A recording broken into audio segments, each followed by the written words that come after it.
Yevropa Uyg'ur institutining mas'uli Yevropada bo'libmi Fransiyada Uyg'ur masalasini tunutishga halqalik rol o'ynayotgan Uyg'ur siyosiy faoliyatchi doktor Dilnur Rayhon 12 yanvar kuni o'zining ijtimoiy taratqusi orqali Parijdagi Xitoy elchixonasining o'zini sudga arz qilganligini bildirdi. Uning aytishicha, o'tgan yili o'tkazilgan bir bayramda Xitoy elchixonasining tashviqot lozunglariga qizil bo'yoq chechayotganligi uchun uni sudga arz qilgan. Egilishimizcha, 2022 yil 9 oyning 9 kunidan 11 kunigacha Fransiyaning Beretigny shahrida insonparvarlik bayrami o'tkazilgan. Mazkur festivalga Xitoy elchixonasi taklif qilingan.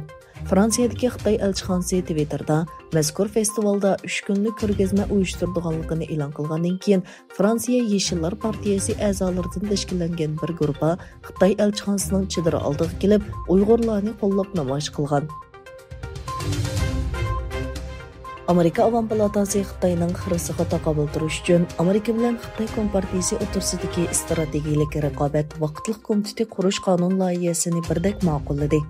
Egilanishicha, Amerika Avam Palatasidagi Amerika bilan Xitoy o'rtasidagi strategik raqobat alohida komiteti Xitoyning Amerikaning davlat bexatarligini qo'g'dashdagi harbiy, iqtisodiy va texnika jihatdagi xirislarini baholash va tekshirishga mas'ul bo'ladi.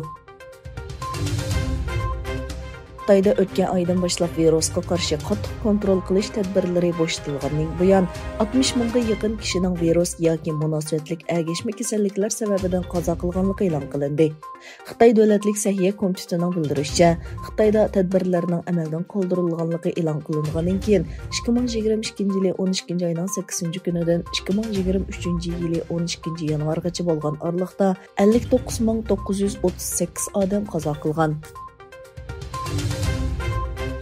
Yaponiya dunyodagi reallikni texnik yaxshi aks ettirish uchun Birlashgan Davlatlar Tashkiloti Bexatarlik Kengashining doimliq va vaqtliq a'zo davlatlarining sonini ko'paytirish kerakligini o'tirib qo'ydi. Yaponiya Tashqi ishlar ministri Hayashi Yoshimasa o'zining Amerika safarining bir qismi sifatida qatnashgan Birlashgan Davlatlar Tashkiloti yig'inida qonun bilan idora qilish va qoida tuzumning muhimligini ta'kidladi. Hayashi Rossiya-Ukraina krizisini tilga olib, 2022 yil 3 oydagi Birlashgan Davlatlar Tashkilotiga qarashli xalqaro sudning qaroriga asosan Rossiyaning Ukrainadan butunlay chekinishi kerakligini aytdi. Xitoy Tashqi ishlar ministrligining bayonotchisi Wang Yinbin juma kuni Amerika va Yaponiyadan sovuq munosabatlar urushi ruhiy holatidan voz kechib, xiyoliy dushmanlashishni to'xtatishni talab qildi. Bayonotchi ikki davlatning Osiyo Tinch okeanidagi yangi sovuq munosabatlar urushining urug'ini terishni to'xtatib, muqim Osiyo Tinch okean rayonining to'salg'usiga aylanib qolmasligini umid qilganligini bildirdi.